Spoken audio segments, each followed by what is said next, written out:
چہرہ ہے کہ انوار دو عالم کا صحیفہ، آنکھیں ہیں کہ بحرین تقدس کی نگی ہیں، ماتھا ہے کہ وحدت کی تجلی کا ہے جھومر، عارض کی ہے والفجر کی آیات امی ہیں، ابرو ہے کہ قوسین شب قدر کھلے ہیں، گیسو ہے کہ واللیل کے نکھرے ہوئے سائے۔ میرے نبی پاک صلی اللہ علیہ وسلم کی صورت کے متعلق بڑا پیارا مشہور کلام ہے، اسی کے متعلق چہرہ ہے کہ انوار دو عالم کا صحیفہ، آنکھیں ہیں کہ بحرین تقدس کی نگی ہیں، ماتھا ہے کہ وحدت کی تجلی کا ہے جھومر، عارض کے واللیل کی آیات کے امی ہیں۔ اور نبی پاک کی زلفوں کے متعلق کیا ارشاد فرماتا ہے؟ گیسو ہے کہ واللیل کے نکھرے ہوئے سائے، ابرو ہے کہ قوسین کے شب قدر کھلے ہیں۔ گردن، میرے نبی پاک کی گردن کے متعلق شاید کیا کہتا ہے؟ گردن ہے کہ برق زمیں عوج ثریا، لب صورت یاقوت شعاعوں میں دھلے ہیں۔ کہا نبی پاک کی گردن، سرکار کی گردن زمین سے آسمان تک نور پھیلا رہی ہے، اور فرمایا لب صورت، اور نبی پاک کے چہرے کے اندر جو لب ہے نا، لب جن کو ہم ہونٹ بولتے ہیں، فرمایا یہ یاقوت کی شعاؤں سے دھلے ہوئے ہیں، اور ان کی رونق اللہ کے تمام عالمین کو رونق افزا بنا رہی ہے۔ قد ہے کہ نبوت کے خد و خال کا معیار، بازو ہے کہ توحید کی عظمت کے علم ہیں۔ فرمایا قد، میرے نبی کا قد نبوت کے خد و خال کا معیار نظر آتا ہے، اور سرکار کے بازو رب کی توحید کا جھنڈا نظر آتا ہے۔ سینہ ہے کہ رمز دل ہستی کا خزینہ، پلکیں ہیں کہ الفاظ رخے لوح قلم ہیں۔ کہا میرے نبی پاک کا سینہ رمز ہستی کا خزینہ ہے، اللہ کے علم کا سمندر دیکھنا ہو تو نبی پاک کے سینہ کو دیکھ لیجئے۔ پلکیں ہیں کہ الفاظ رخے لوح قلم ہیں، میرے نبی پاک کی آنکھوں کی پلکیں جو ہیں یہ اللہ کی تقدیر کا قلم نظر آتی ہیں۔ فرمایا باتیں ہیں کہ طوبا کی چٹکتی ہوئی کلیاں، لہجہ ہے کہ یزداں کی زبان بول رہی ہے۔ فرمایا میرے نبی کی باتیں وہ عند سدرۃ المنتہا، وہ سدرۃ المنتہا کے مقام پر یہ طوبہ درخت ہے، فرمایا اس کی چٹکتی ہوئی کلیاں نظر آتی ہیں، اور میرے نبی کی زبان رب کا بولتا ہوا قرآن نظر آتی ہے۔ بہت لمبی غزل ہے میرے نبی کے نام پر، اللہ ہم سب کو نبی کریم علیہ الصلاۃ والتسلیم کی محبت نصیب فرمائے، اور علم سے روح شناس ہونے کی توفیق نصیب فرمائے۔ آج میرا موضوع جو پچھلے جمعہ پر آپ نے سنا، علم علماء کی فضیلت، اسی کی ریلیٹڈ، اسی کے متعلق، اسی سے ایک کڑی آج بھی بیان ہوگی۔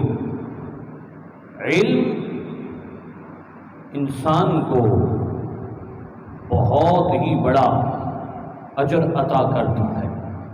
حضرت داتا علی حجویری نے کشف المحجوب کے اندر علم کی دو قسمیں بیان کی ہیں۔ فرمایا ایک علم ظاہری ہے، ایک علم باطنی ہے۔ دنیا کے اندر جو انسانوں کو علم دیا جاتا ہے یہ علم ظاہری ہے۔ فرمایا رب کا علم اللہ کی ذات ہی اسے احاطہ کر سکتی ہے۔ کائنات عالم میں کوئی ایسی چیز نہیں جو رب کے علم کا احاطہ کر سکے۔ ان اللہ علی کل شیء قدیر، فرمایا ہر چیز کا احاطہ کرنے والی ذات اللہ کی ذات ہے۔ اب رب کا علم کتنا بڑا ہے، اللہ کے علم جیسا علم کسی کے پاس نہیں، اور اللہ کے علم کے اجزاء اور تقسیم بھی نہیں کی جا سکتی۔ رب کے علم کی تقسیم کوئی کر نہیں سکتا، کیونکہ رب کا علم سمندر چھوٹا ہے، میرے رب کا علم اس سے کہیں کروڑ ارب درجے بڑا ہے۔ یہ بھی کروڑ ارب کے الفاظ کو رب کے علم کے ساتھ تشبیہ دینا یہ ہماری ذہن کی سطح پر ہے، بلکہ اس سے بھی کہیں آگے جا کے رب کے علم کی کوئی حد نہیں ہے، کیونکہ وہ لامحدود علم والی ذات ہے۔ میرا اور تیرے علم کی حد ہے، نبی پاک صلی اللہ علیہ وسلم کی علم کی حد اللہ کے حضور ہے، انسان کے سامنے نہیں ہے۔ یاد رکھیے گا، علم بھی جس کے اندر آتا ہے پھر اسے ہی رب کائنات دنیا کے اندر عزت عطا کرتا ہے۔ حضرت عبداللہ ابن مبارک جو حضرت امام ابو حنیفہ رضی اللہ تعالیٰ عنہ کے شاگرد ہیں، آپ سے کسی نے پوچھا کہ حضور عالم کسے کہتے ہیں؟ اس بات کو فتاوی رضویہ میں سیدی اعلیٰ حضرت عظیم البرکت نے لکھا کہ جب حضرت عبداللہ ابن مبارک سے پوچھا گیا کہ حضور عالم کسے کہتے ہیں، علم انسان کسے کہا جاتا ہے، تو آپ نے فرمایا العلماء، فرمایا انسان اگر ڈھونڈنا ہو تو عالم کو دیکھ لو، فرمایا عالم ہی انسان ہوتا ہے۔ محبت سے بولیے سبحان اللہ۔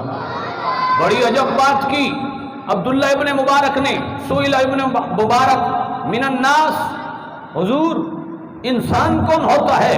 قال العلماء، فرمایا عالم انسان ہوتا ہے۔ باقی فرمایا انسان اور حیوان کے درمیان جو فرق امتیاز ہے جس سے انسان کی تمیز حاصل ہوتی ہے، فرمایا وہ علم سے ہوتی ہے۔ اگر علم نہیں ہے تو دو ٹانگوں والا ایک حیوان چل پھر رہا ہے، اگر علم ہے عبداللہ ابن مبارک فرماتے ہیں پھر اسے انسان اور اللہ کے حضور قیمتی آدمی کہا جاتا ہے۔ بڑی عجب بات کی عبداللہ ابن مبارک نے۔ کسی نے پوچھا حضور لوگ کھاتے پیتے زیادہ ہیں کہ ہم موٹے ہو جائیں؟ فرمایا یاد رکھیے گا، انسان کے موٹا ہونے سے انسان قیمتی نہیں بن جاتا۔ فرمایا انسان کے موٹا ہونے سے زیادہ تو ہاتھی موٹا ہوتا ہے۔ عبداللہ ابن مبارک کہہ رہے ہیں، آپ نے فرمایا انسان کی انسانیت موٹاپے میں نہیں ہے، انسان کی انسانیت طاقت میں نہیں ہے۔ فرمایا ایک اونٹ انسان سے کئی درجے زیادہ طاقتور ہوتا ہے، 20 سے زائد بوریاں اٹھا لیتا ہے۔ فرمایا وہ طاقت میں زیادہ ہے۔ انسان کی انسانیت نہ طاقت میں ہے، انسان کی انسانیت نہ موٹاپے میں ہے، انسان کی انسانیت نہ بہادری میں ہے۔ کہا بہادری میں تو شیر انسان سے کئی درجہ بڑا بہادر ہوتا ہے۔ اور پھر کہا انسان کی انسانیت پیٹ کو بھرنے میں بھی نہیں ہے۔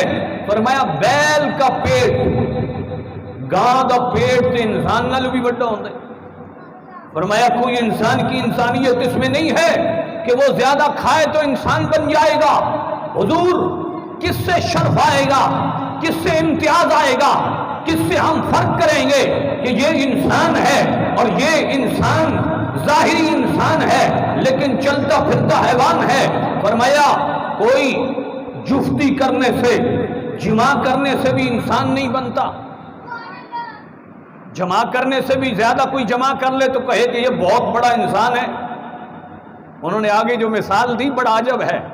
آپ نے فرمایا چڑیوٹا، جسے ہم چڑا بولتے ہیں، چڑیا کا نر، انہوں نے فرمایا چڑیا کا نر انسانوں میں بھی اور حیوانوں میں سب سے زیادہ جفتی کرتا ہے چڑیا سے، تو انسان اس اعتبار سے بھی شرف نہیں پا سکتا کہ کوئی کہے زیادہ جفتی کرنے والا انسان ہوتا ہے۔ فرمایا نہیں، پھر کہا کس سے انسان کی شرافت، کس سے انسان کی عزت، کس سے انسان کا فرق نظر آئے گا؟ توجہ کیجئے گا میرے جملے پہ۔ حضرت عبداللہ ابن مبارک فرماتے ہیں آدمی علم سے انسان بنتا ہے، فرمایا جس کے اندر علم زیادہ ہوتا ہے اتنا ہی بڑا انسان ہوتا ہے۔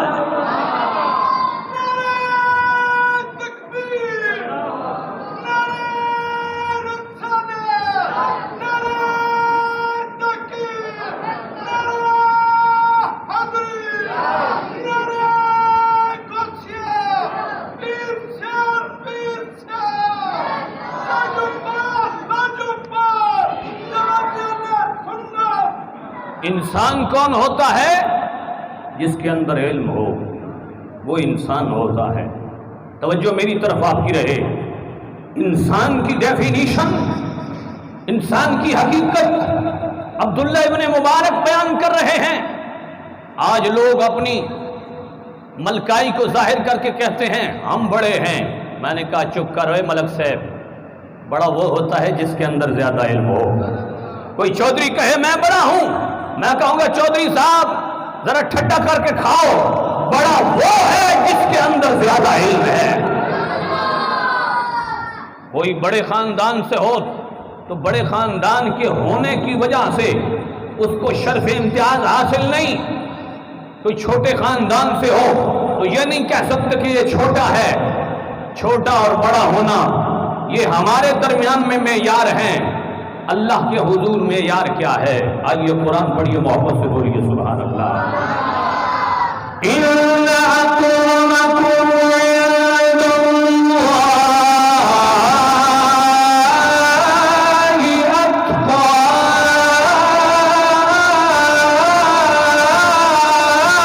اتقاکم۔ فرمایا اللہ کے دربار میں بڑا کون ہے؟ اللہ کے دربار میں عزت دار کون ہے؟ اللہ کے دربار میں سٹیٹس کس کا بلند؟ اللہ کے دربار میں مقام کس کا اونچا؟ میرے رب نے فرمایا نہ خاندانی عزت کی وجہ سے بلندی حاصل ہوتی ہے، نہ مال کی وجہ سے بلندی حاصل ہوتی ہے، یا نہ دنیاوی کرسی کی وجہ سے بلندی حاصل ہوتی ہے، نہ موٹا ہونے سے بلندی حاصل ہوتی ہے، نہ طاقتور ہونے سے بلندی حاصل ہوتی ہے، نہ نڈر ہونے سے بلندی حاصل ہوتی ہے، نہ زیادہ جفتی کرنے سے بلندی حاصل ہوتی ہے۔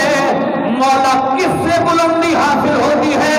فرمایا جتنا رب سے ڈرنے والا ہوگا، جتنا رب کا خوف کھانے والا ہوگا، اتنا ہی بلند انسان بنے گا۔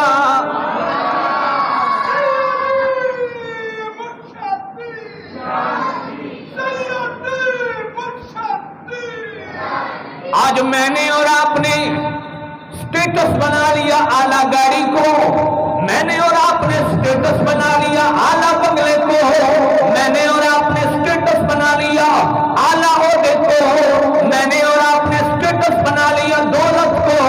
نانا میرے دادا یہ اس بات پہ غور کرنا، اس سے سٹیٹس نہیں بنتے، یہ دنیاوی گھٹیا ذہنوں کے معیار ہیں۔ رب کے دربار میں معیار اس کا ہی بلند رہے گا جو علم کے ساتھ عمل بھی کرے گا اور تقویٰ بھی اختیار کرے گا۔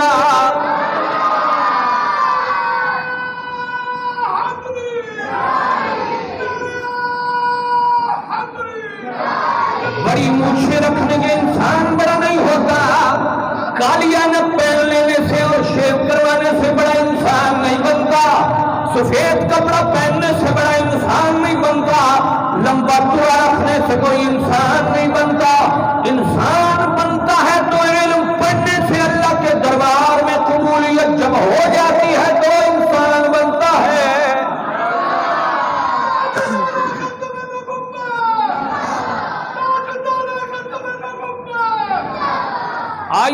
رب نے کچھ بننے کے لیے ہمیں دعوت دی ہے. کیا بنا جائے؟ کوئی کہتا ہے میں اجے بنوں گا، کوئی کہتا ہے میں فلاں فلم کا ایکٹر بنوں گا، کوئی کہتا ہے میں ڈاکٹر بنوں گا، کوئی کہتا ہے میں انجینئر بنوں گا. میرے رب کی دعوت بھی قبول کیجئے کہ تم نے بننا کیا ہے. محبت سے بولیے سبحان اللہ. رب کی دعوت کیا ہے؟ تو لبادی توجہ کریں، ہمارے نمازی بھی توجہ کریں، باہر والے بابے بھی توجہ کریں. محبت سے بولیے سبحان اللہ. وَلَٰكِن كُونُوا رَبَّانِينَ بِمَا كُنتُمْ تَعْلَمُونَ الْكِتَابَ وَبِمَا كُنتُمْ تَدْرُسُونَ.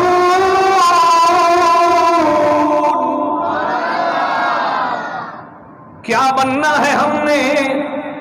بچپن میں ماں باپ پوچھتے ہیں کیا بنے گا؟ ماموں کو ڈاکٹر دیکھا کہتا ہے ماں ڈاکٹر بنوں گا. چاچو کو انجینئر دیکھا کہا انجینئر بنوں گا. میرے رب نے کہا کیا بننا ہے؟ میرے رب فرماتے ہیں، رب فرماتا ہے کونوا ربانین، بننا ہے تو عالم ربانی بن جا. بننا ہے تو کیا بن؟ عالم ربانی، عالم بن. کونو ربانیین، فرمایا ربانی بن. یہ ربانی کون ہوتا ہے؟ حضرت سعید بن جبیر صحابی رسول، آپ سے جب پوچھا گیا حضور یہ ربانی کون ہوتا ہے، آپ نے فرمایا، عبداللہ ابن عباس نے بھی یہی فرمایا، ربانیین فقہاء معلمین. فرمایا ربانی وہ ہوتا ہے جس کو فقہ کا علم حاصل ہوتا ہے، وہی عالم ربانی ہوتا ہے. چپ کر گئی ہیں، محبت سے بولے سبحان اللہ. فرمایا جسے فقہ کا علم حاصل ہو، جسے تفسیر قرآن کا علم حاصل ہو، جسے حدیث رسول کا علم حاصل ہو، وہ ہوتا ہے عالم ربانی. اور میرے رب نے فرمایا کونو ربانیین، بن جا عالم ربانی. ہمارا سٹیٹس کیا ہے؟ ہماری سوچ کیا ہے؟ ہماری سوچ یہی ہے کہ ہمارے پاس اعلیٰ گاڑی ہو جائے، اعلیٰ عہدہ ہو جائے، لوگ کہیں گے واہ جی کیا بات ہے ملک صاحب کی، بہت بڑی شخصیت بن گئے. میں نے کہا بننا ہے تو عالم ربانی بن، میرے رب کا فیصلہ ہے. فرمایا کون سا عالم ربانی؟ بما کنتم تعلمون الکتاب. فرمایا ایسا عالم ربانی بن کہ لوگوں کو کتاب ہدایت کا علم عطا کر، قرآن کا علم عطا کر، لوگوں کو قرآن کی تفسیر پڑھا، لوگوں کو حدیث رسول پڑھا، لوگوں کو فقہ سمجھا. اور پھر پوچھا گیا حضور عالم ربانی وبما کنتم تدرسون. فرمایا عالم ربانی بننا ہے تو تدریس کر، معلم بن، مدرس بن، یہ میرے رب کا فیصلہ ہے. فرمایا جب تو عالم ربانی بنے گا تو تیرا سٹیٹس کتنا بڑھے گا اللہ کے حضور. فرمایا عالم ربانی کا سٹیٹس اتنا بلند ہوتا ہے، اس کے ہاتھ اٹھانے کی دیر ہوتی ہے، اس کی تمنا کو رب پہلے پورا فرما دیتا. اب غور فرمایا، توجہ سے میں ایک چیز بیان کرنے جا رہا ہوں جو آج کل معاشرے میں بہت پائی جاتی ہے. علماء اور اماموں کے ساتھ نفرت کا معاملہ یہ بہت زیادہ بڑھ گیا ہے. اماموں کے ساتھ لوگ نفرت کرتے ہیں. عالم کی کوئی بات طبیعت کو نہ بھائے تو ناراض ہو جاتے ہیں. امام کی کوئی بات طبیعت کو نہ بھائے تو امام کے ساتھ دشمنی پر ابھر آتے ہیں. آئیے آج وہ نبی پاک کی حدیث سنیے جس سے ایمان بھی تازہ ہوگا اور اپنا تھرمامیٹر بھی صحیح سمت آئے گا کہ تمہارا تھرمامیٹر کدھر جا رہا ہے، تمہاری محبت کا قبلہ کدھر گھوم رہا ہے. آئیے میرے نبی کی حدیث سنیے. میرے نبی پاک صلی اللہ علیہ وسلم نے فرمایا لا یستخف بحقہم الا منافق، فرمایا عالم کو ہلکا جانے گا تو منافق ہلکا جانے گا. یہ میرے نبی کی حدیث ہے. عالم کو ہلکا جانے گا تو منافق ہی عالم کو ہلکا جانے گا. اگر عالم کا کوئی مخالف بات کر رہا ہو تو سمجھو اس کے اندر منافقت کا کوئی جراثیم سرایت کر چکے. یہ عالم کے خلاف باتیں کر رہا ہے، یہاں سے اٹھتا ہے نمازیں بھی پڑھتا ہے، جا کے باہر امام کے خلاف بھوکتا بھی ہے. میرے نبی پاک نے فرمایا جو امام کے خلاف عالم کے خلاف بھوکے وہ منافق ہوتا ہے، منافق. محبت سے بول دے سبحان اللہ. اور اس مقام پر کہنا چاہیے استغفر اللہ ربی من کل ذنب واتوب الیہ. رب تعالی ہمیں علماء کی قدر کرنے کی توفیق نصیب فرمائے. ایک پہلی حدیث آ گئی، دوسری حدیث سنیے گا. میرے نبی پاک صلی اللہ علیہ وسلم نے فرمایا کھلا منافق کون ہے؟ اعلانیہ منافق دیکھنا ہو اس زمانے میں تو معیار میرے نبی پاک نے عطا کیا، تھرمامیٹر میرے نبی نے عطا کیا. حدیث پاک ہے، سرکار نے فرمایا لا یستحق بحقہم الا منافق بین النفاق. فرمایا منافقت اور مومن ہونے کے درمیان اگر کوئی چیز فرق کرنے والی ہے تو وہ یہ ہے کہ کوئی انسان اگر کسی عالم دین کو ہلکا سمجھے یا کسی امام کو ہلکا سمجھے، فرمایا اس بندے کو کھلا منافق کہا جاتا ہے. یہ دوسری حدیث ہے. اور فرمائیے گا اس لیے بات کرتے ہوئے پہلے سوچ لیا کرو. میں اپنی بات نہیں کر رہا، میں پوری ایک جنرلی بات کر رہا ہوں. کہ میری بات نہیں کہ میرے ساتھ کوئی مخالفت رکھے، کسی دلیل کے بیس پر مخالفت رکھے تو بالکل رکھنی چاہیے. لیکن اگر کوئی کسی کے ساتھ آ کے لڑ پڑے نا، او تو کون ہے؟ او میں وہ آیا ہے اس نوادن خواہ مخواہ، اس نوادن کہ خواہ مخواہ میرے گاٹے لگ گیا. جب کہا جاتا ہے تو کون ہے تب وہ جناب گلمہ کھول کے بیٹھا میں فلاں جناب میں نے تو جاندہ ہے نہیں اس نوادن جناب ایک خواہ مخواہ میرے گاٹے لگ گئے. کچھ ایسے لوگ ہوتے ہیں جو خواہ مخواہ کے علماء کے مخالف ہوتے ہیں، جو خواہ مخواہ کے اماموں کے مخالف ہوتے ہیں. منافق کا کام ہے امام پر تانا زنی کرے گا، بدعقیدہ کا کام ہے امام پر تانا زنی کرے گا. میرے نبی پاک کی تیسری حدیث سنیے، اپنے دل میں اسے جگہ دیجئے، اپنے دماغ میں جگہ دیجئے، اپنے اعمال میں جگہ دیجئے. امام احمد بن حنبل حدیث پاک لائے اور یہ حدیث پاک میرے سیدی اعلیٰ حضرت فتاوی رضویہ کی 21ویں جلد میں بیان کی اور مقارن الرفاع رسالے میں بیان کی. اب یہ حدیث کے الفاظ بڑے بھاری ہیں. فرمایا لیس من امتی من لم یعرف لعالمنا حقا او کما قال رسول اللہ صلی اللہ علیہ وسلم. میرے نبی پاک فرماتے ہیں جو عالم کے حق کو نہ پہچانے، جو عالم کے حق کو نہ پہچانے، ایک دفعہ دہرائیں، جو عالم کے حق کو نہ پہچانے، کوئی بھی عالم ہو ہم اس کی دل سے قدر کرتے ہیں، ہو صحیح العقیدہ نبی پاک کا عاشق، یہ میری شرط ہے، ہو صحیح العقیدہ نبی پاک کا عاشق، اس کی قدموں کی دھول ہماری آنکھوں کا سرما. جو عالم دین میرے نبی کا عاشق ہو اس کے جوڑے ہماری سروں کا تاج. اس عالم دین کی بات کرنے چلا ہوں. میرے نبی پاک نے فرمایا جو ہمارے عالم کا حق نہ پہچانے لعالمنا، میرے نبی نے عالم کو اپنا کہہ کے کہا جو ہمارے عالم کا حق نہ پہچانے. ان الفاظ پہ غور کیجئے، لعالمنا جو ہمارے عالم کا حق نہ پہچانے. یا رسول اللہ اس کا بدلہ کیا ہے؟ فرمایا لیس من امتی، وہ میری امت میں نہیں ہے. اللہ اکبر، اللہ اکبر، اللہ اکبر.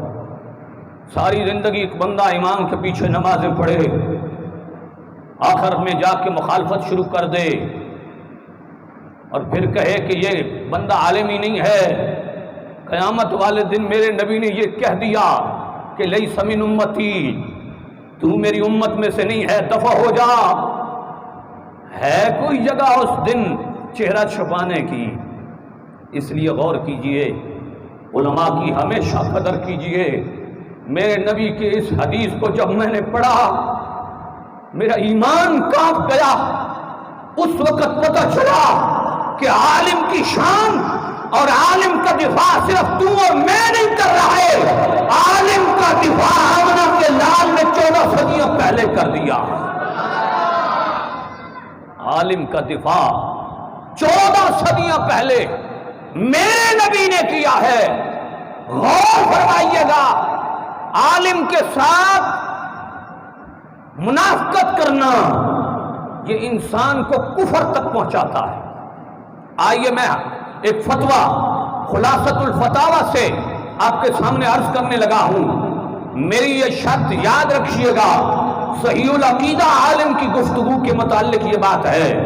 میرے نبی پاک کے بہترین عالم دین خلاصۃ الفتاوی میں ایک فتویٰ بیان کرتے ہیں۔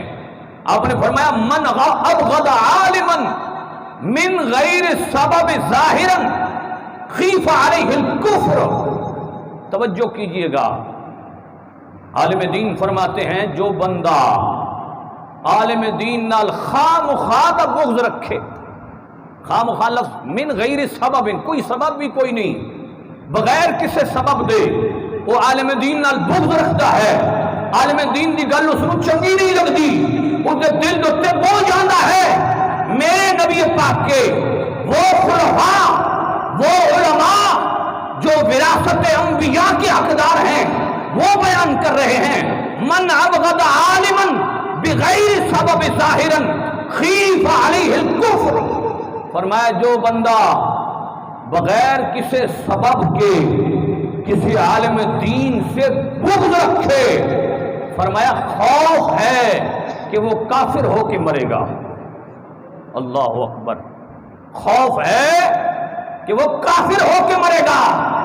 یہ ہے علماء کی شان، علماء کے ساتھ بغض رکھتے ہوئے ان کی غلط بات کو ان کے سامنے بیان کرو، ان کو کہے مولانا اس کی وضاحت چاہیے، مولانا یہ بات میری سمجھ میں نہیں آئی، مجھے سمجھائیے۔ اگر باہر جا کے غلط باتیں شروع کر دے سمجھو وہ بندہ منافق ہے، مومن نہیں ہے۔ اور فرمائیے گا عالم دین کی شان کیا ہے، عالم دین کا مقام کیا ہے۔ میرے نبی پاک کی حدیث سنیے، ایمان تازہ کیجئے۔ میرے نبی پاک صلی اللہ علیہ وسلم عالم دین کی شان اور عالم ربانی کا مقام کس انداز سے بیان کرتے ہیں۔ سیدی اعلیٰ حضرت عظیم البرکت مجدد دین و ملت امام الشام رضا خان علیہ الرحمن کیا فرماتے ہیں کہ میرے نبی پاک نے فرمایا اذا قرأ الرجل القرآن واحتشى من احادیث رسول اللہ صلی اللہ علیہ وسلم وكانت هناك غریضة كانت خلیفة من خلفاء الانبیاء كما قال رسول اللہ صلی اللہ علیہ وسلم۔ محبت سے بولیے سبحان اللہ۔ میرے نبی کی حدیث ہے، سیدی اعلیٰ حضرت نے اس کو بیان کیا۔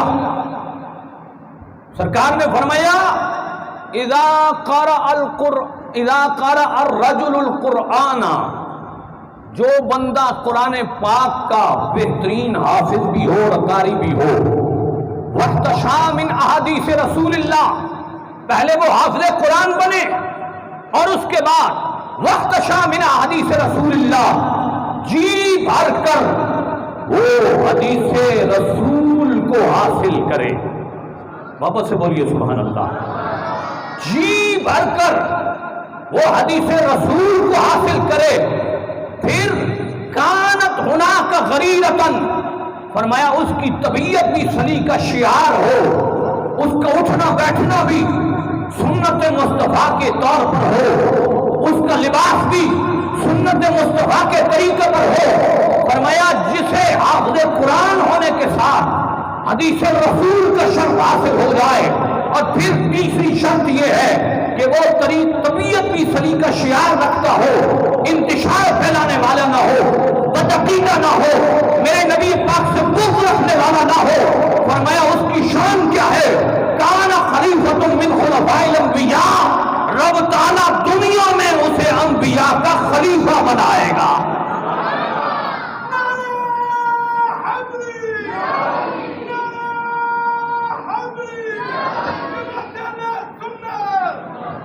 محبت سے بولیے سبحان اللہ۔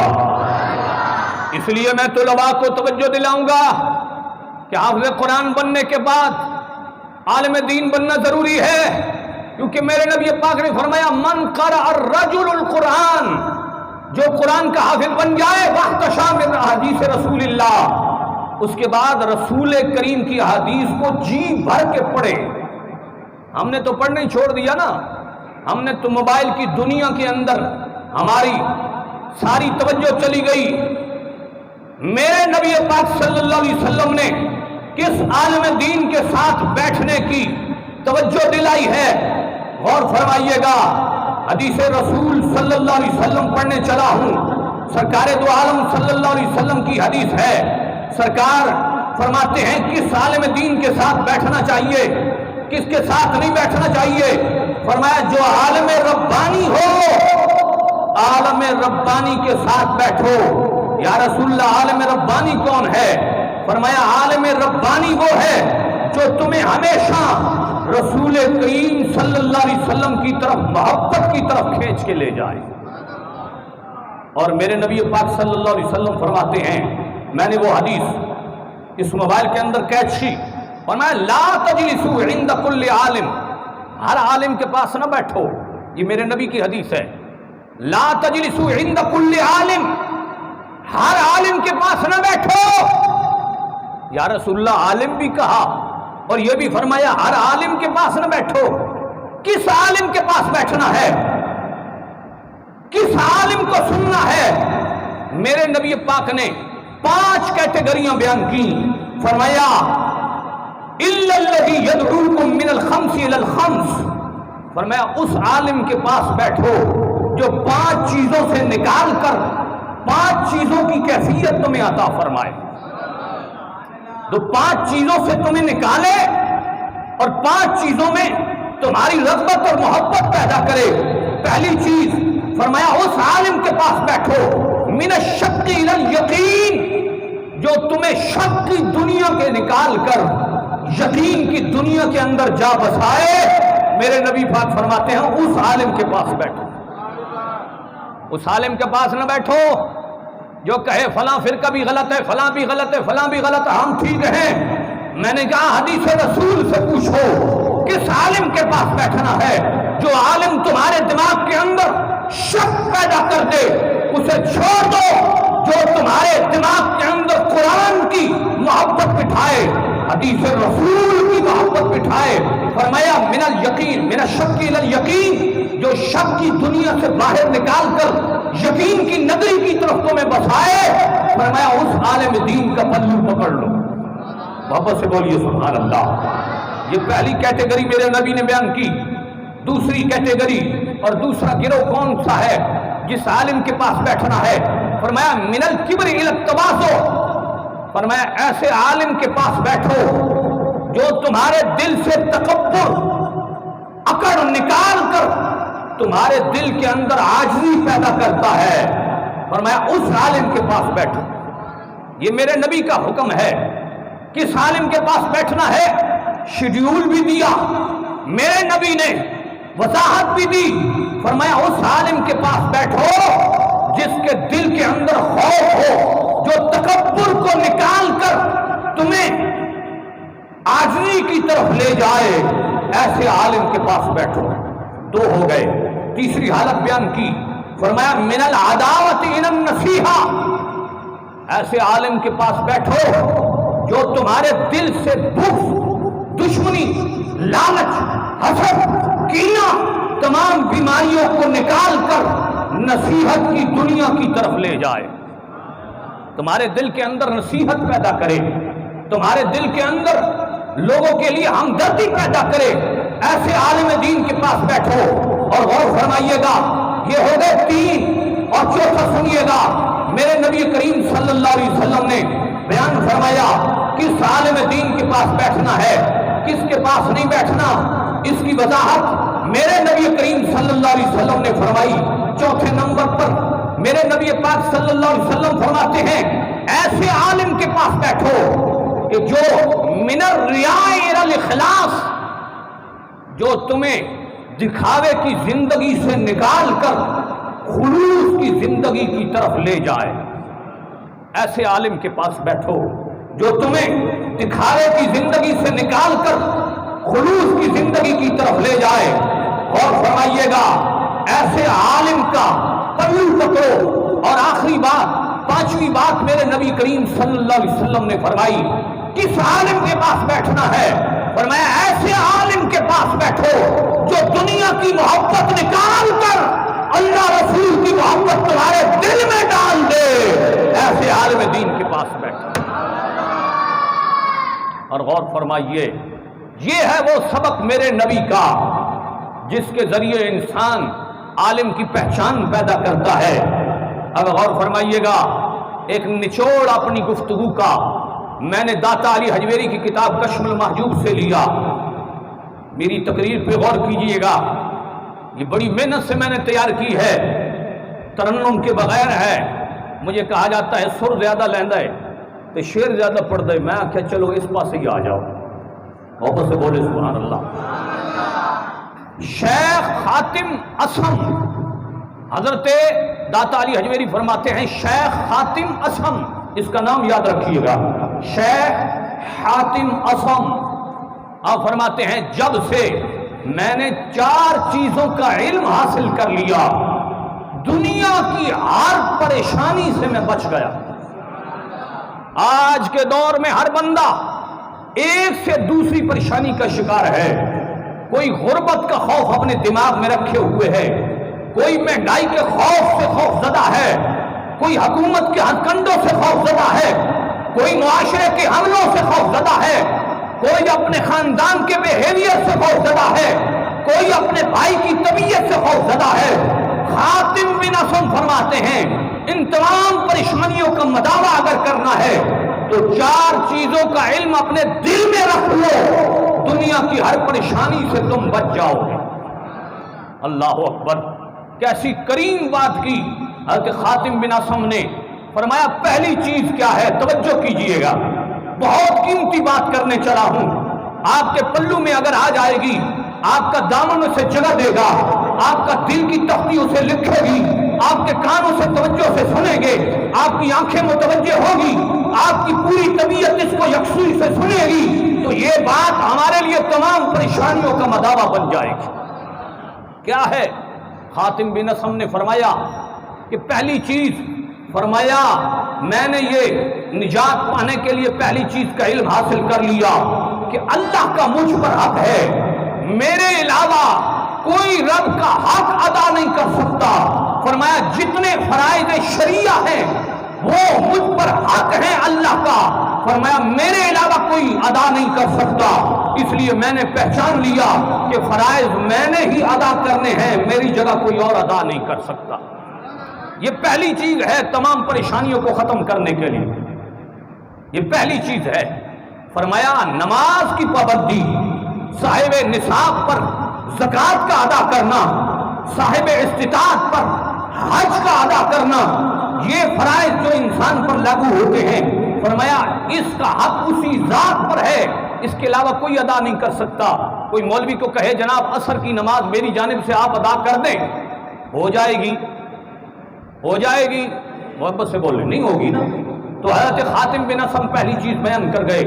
دوسری چیز آپ نے فرمایا، دوسری چیز یہ ہے کہ میں نے جان لیا میری قسمت کا رزق رب نے لوح محفوظ میں لکھ دیا ہے، جتنا میں دنیا میں دوڑوں، جتنا سٹرگل کروں، جتنی محنت کروں، ملنا اتنا ہی ہے جتنا رب نے رزق لکھ دیا ہے، اس سے زیادہ مجھے نہیں مل سکتا، اگر ملے گا بھی صحیح تو برکت اڑ جائے گی۔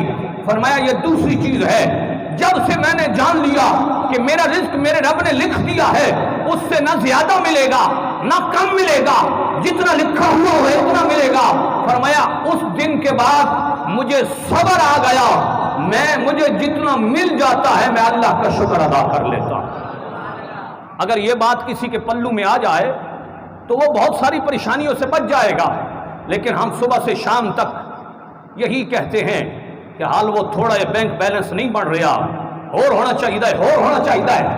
اور فرمائیے گا حضرت خاتم بن اسم دوسری چیز بیان کر گئے، تیسری چیز آپ نے فرمایا، تیسری چیز مجھے یہ یقین ہو گیا کہ موت میرے پیچھے ہے، وہ مجھے کبھی بھی دبوچ سکتی ہے، کبھی بھی پنجہ ڈال سکتی ہے۔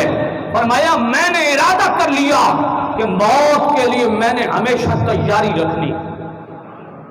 آج اگر کسی کو کہا جائے نا کہ مرنے کے لیے تیاری ہے، لیکن مولوی صاحب ڈرامہ والی گلہ نہ کیتی ہے کرو، کوئی میٹھیاں گلہ سناؤ، میٹھیاں سناؤ جڑے دل نو بھاویں، جڑی جنت دے اندر ڈائریکٹ پہنچاویں بغیر عمل کرنے دے۔ میں نے کہا عمل بھی کرنا ہے تو رب کی رضا کے لیے کرو، ایک عمل خلوص والا اللہ کے دربار میں قبول ہو جائے تو وہی جنت کا سبب بن جاتا۔ اور غور فرمائیے گا، فرمایا موت میرے پیچھے ہے، فَإِنَّهُ مُلَاقِيكُمْ، اس سے میں مل کے رہوں گا، میں اس سے بچ نہیں سکتا۔ جب سے میں نے سن لیا اس وقت سے میں نے تیاری شروع کر دی۔ اور خاتم بن اسم فرماتے ہیں چوتھی چیز جو تمام پریشانیوں کو ختم کرنے والی ہے، فرمایا یہ ہے کہ میں نے جان لیا کہ میرا اٹھنا بیٹھنا کھانا پینا چلنا پھرنا سونا جاگنا، فرمایا ہر چیز کی رب کو خبر ہے۔ اس پر ہر بات کو، ہر انسان کو یقین ہے نا کہ رب کو میری ہر چیز کی خبر ہے۔ جب فرمایا مجھے یہ پتہ چل گیا کہ میرے ہر عمل کی رب کو خبر ہے تو میں گناہ کرتے ہوئے کانپنے لگ جاتا ہوں کہ اس کی بھی رب کو خبر ہے۔ اس دن سے میں بچ گیا۔ فرمایا یہ چار چیزیں ہیں جب سے میں نے حاصل کر لی، فرمایا اس وقت سے میں پریشانیوں سے بری ہو گیا۔ یہ چیزیں حاصل ہوتی ہیں صبر سے۔ اس لیے میرے پیارے علم کی دنیا میں آئیں، خواہشات کی دنیا کی طرف تھوڑا جائیں، دنیا کی محبت تھوڑی استعمال کریں، اللہ رسول کی محبت زیادہ دل میں بٹھائیں۔ اللہ رب العزت ہم سب کو علم کے ساتھ زیور پہننے کی توفیق نصیب فرمائے۔ وما علیہ الا البلاغ۔